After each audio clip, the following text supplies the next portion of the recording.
কলাপাড়া উপজেলা বিএনপি এবং অঙ্গ সংগঠন কর্তৃক আয়োজিত আজকের এই গণসংবর্ধনার সংগ্রামী সভাপতি, কলাপাড়া উপজেলা বিএনপির বিপ্লবী সভাপতি জননেতা জনাব হাজী হুমায়ুন শিকদার, আমাদের মাঝে আজকে প্রধান বক্তা হিসেবে উপস্থিত আছেন পটুয়াখালী জেলা বিএনপির সংগ্রামী সদস্য সচিব জননেতা শ্রেয়াংশু সরকার কুট্টি, বিশেষ অতিথি হিসাবে উপস্থিত আছেন পটুয়াখালী পৌরসভার বারবার নির্বাচিত মেয়র জননেতা মোস্তাক আহমেদ পিনু, কলাপাড়ার কৃতি সন্তান জাফরুজ্জামান খোকন,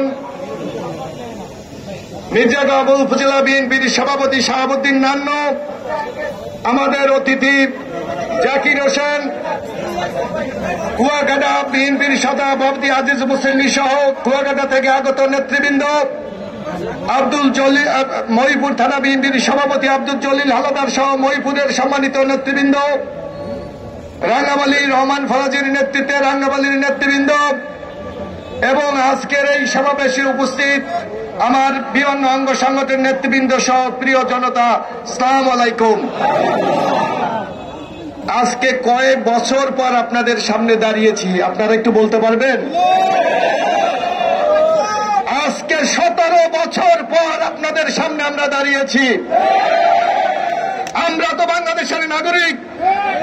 আমাদের সংবিধানের 39, 40, 41 যদি যান, আমার কথা বলার স্বাধীনতা দেওয়া হয়েছে, আমার সমাবেশ করার স্বাধীনতা দেওয়া হয়েছে, আমাকে মিছিল করার স্বাধীনতা দিয়েছে।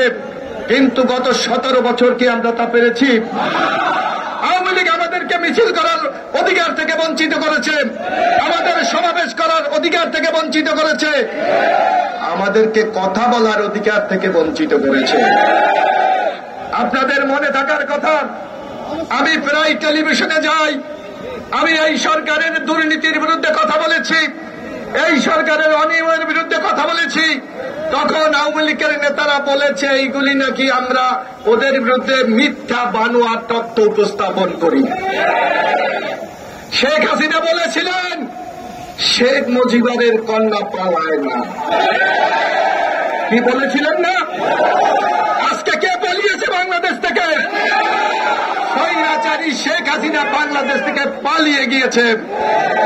বাংলাদেশের মানুষকে মোকাবেলা করার সাহস শেখ হাসিনার নাই। অথচ আমাদের নেত্রী বেগম খালেদা জিয়া, তার বিরুদ্ধে শেখ হাসিনা মিথ্যা মামলা দিয়েছে, তাকে দীর্ঘ 6 বছর কারাগারে রেখেছে।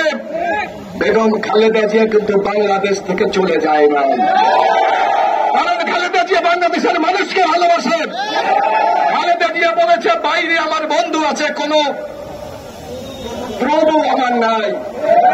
আমরা বারবার বলেছি শেখ হাসিনাকে টিকিয়ে রেখেছে ভারত। আজকে কিন্তু প্রমাণিত হয়েছে উনি পালিয়ে কোথায় গেছে? উনি পালিয়ে কিন্তু ভারত গিয়েছে। সেই ভারত এখন আপনারা জানেন শেখ হাসিনা যাওয়ার পর আজকে তারা তিরুপতি তাকে পানি ছেড়ে দিয়েছে। আজকে নোয়াখালী, ফেনী, লক্ষ্মীপুর সহ আমাদের পূর্বাঞ্চলের বিরাট এলাকার মানুষ আজকে পানির নিচে। আজকে আমাদের বাংলাদেশকে শোষণ করে ভারতের প্রায় 8.5 লক্ষ লোক বাংলাদেশে চাকরি করে, অথচ আমার বাংলাদেশের শিক্ষিত তরুণরা কিন্তু এখানে চাকরি পাচ্ছে না। এই বাংলাদেশ কি আমরা চেয়েছিলাম? আপনারা দেখেছেন এই দিনাজপুরের রূপপুর পারমাণবিক বিদ্যুৎ কেন্দ্র করেছে এই সরকার, যেটা রাশিয়ার সাথে করেছে সেইটা করতে একই প্রকল্প ভারতে করছে।